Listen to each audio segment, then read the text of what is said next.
She waits. The siren of the Irish Sea. Hey everybody, it's Sid Bolton here, Canada's top video game collector, and today I am trying out a really cool racing game. This is TT Isle of Man, right on the edge.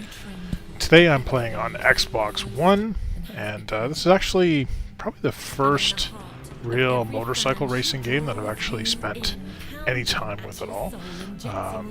And it's been interesting. I play more regular vehicle car racing games, dabbled a little bit in the ATX games, but really never spent too much time with motorcycle games. So this has been a interesting experience for me.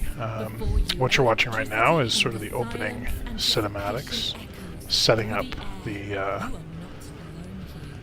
the story for the game, and it's interesting because this just isn't a plain old, here you go, here's a racing game, and here's some, virtual roads that we've created. But this is actually a racing game that's dedicated to an annual racing series that's, really takes place on the most dangerous street circuits in the world, and so. This goes back, I guess, back to the early 1900s, and in fact, from 1949 to 1976, this event was part of the FIM Motorcycle Grand Prix World Championship. So, but because of safety reasons and so on, it's been removed from the championship calendar. But this is a virtual remake of Snæfell Mountain Course, which is apparently a quite famous 37-mile long circuit.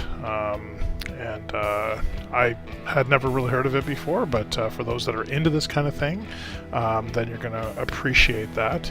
And what's a little bit different with this game is that when you're playing, you're not actually playing as you. So when you see, for example, yourself in the leaderboards, you're actually playing as some of the real racers from previous actual racing events. So that's kind of a unique take on the racing genre. I thought that was something kind of cool.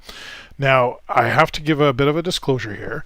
Although I'm a big video game collector and I'm good at lots of different video games, racing games are not my strong suit. So please don't laugh at me when you see me racing in here, because it's actually a little bit tougher than I thought it was going to be, and that's okay, and I've been thinking about the graphics. Of course, graphics are super important in a game like this, and at first I was a little bit disappointed in the graphics, just in the sense of, some of the sort of the trees and stuff like that didn't maybe look as realistic as I thought they might. What you're watching right now is actually me going through the tutorial. You can see me actually changing camera angles as I go here, and but I have to say, even though the graphics aren't necessarily maybe as beautiful as something you might find in a game like Forza Horizon, they're actually really good. And I guess the key thing is that impressed me the most with this game is actually that sort of sensation of speed. And of course, to get that, you do have to sacrifice a little bit. And I'm not saying by any stretch of the imagination that the graphics are bad here. It's just that I found something like Forza to be just a little bit more polished. But considering at the end of the day that this is a racing game, and really, how much time are you spending staring at the graphics that are going by? And the reality is you're not. So, and of course, the other thing is too is that oh, there we go. There's my first foray into crashing, and I will do that a lot actually as I try this out. But you can see too, as you're guided by whether or not you need to use your brakes. Clearly I needed to use my brakes there and did not.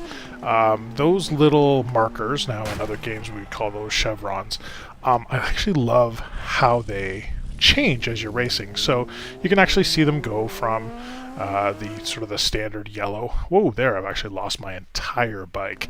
That's one of the cool thing about this, is that when you crash, the game will actually pick different camera angles for you to see. So sometimes you'll see your crash from a third-person perspective, sometimes you'll see it from the perspective of the bike. So it seems to be fairly random at how it does that, so that's kind of cool. But yeah, as you can see, you'll see those chevrons going, you know, they're yellow, and then you can see them be red, and as I slow down, you can actually see them change, which I thought was kind of cool, that they're not just flat, they're actually three-dimensional and changing as you go along.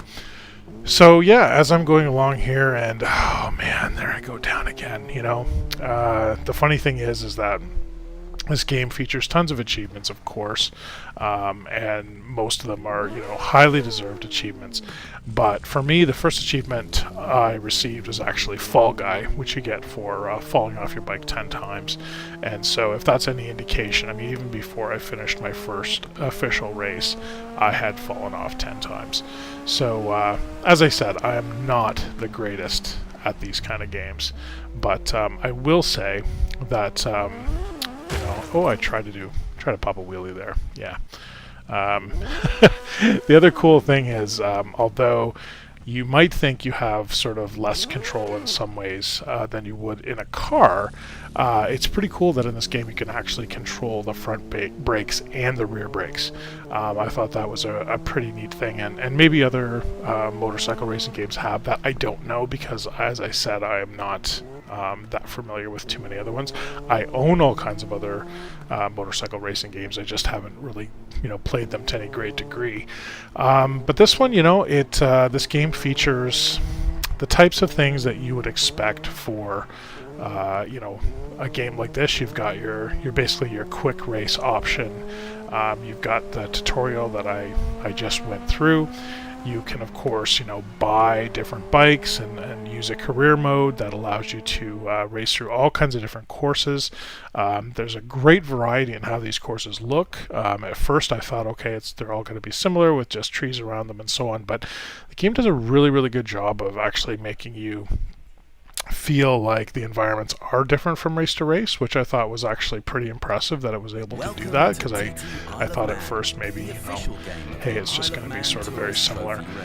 Game, of course, does support leaderboards, which is great, because you can definitely get yourself on that leaderboard, give you something to attain to beat, and yeah, I had a lot of fun with this. So you've got the solo mode. Of course, you can play online, and you can also do something called the time attack mode. So there's a bunch of different modes here, and you know, depending on the type of player that you are, you're gonna find, you know, each of those modes satisfying. For myself, I like the quick race, because if you just want to play a video game for a while, enjoy yourself, do some racing, not have the stress of maybe other games. The type of games that I like to play sometimes can be stressful, because you have, you know, things you have to do in an exacting way. With this, yeah, maybe you have the stress of, you know, trying to win the race, but I never really felt stress while playing this game. The fact is that I could definitely feel myself getting better as I raced, which is obviously very important. There's also, you have to get bonus points here for the lens flare. There's like major amounts of lens flare in this game, and of course you'll see them a lot of times when you crash. But here I go again. Now this is actually, I'm out of the tutorial now, and in the tutorial you actually, they put you in a mode where you're actually having to shift manually. And I found that pretty challenging. There I go again, just like a sack of potatoes going down. So the nice thing is, of course, is that like most racing games, you can choose to have that turned off and go with an auto transmission. Of course, now that we're out of the tutorial, we're actually seeing other racers come up, and yeah, I don't know what happened there. It didn't even show me like crashing. Suddenly I was gone. But I don't know if that was close to my 10th time hitting or not, because I don't think you're going to actually see when I pop that achievement. I don't think that's going to come up here in the video. But yeah, so like I say, this is a really good game. There's actually an extensive amount of content here.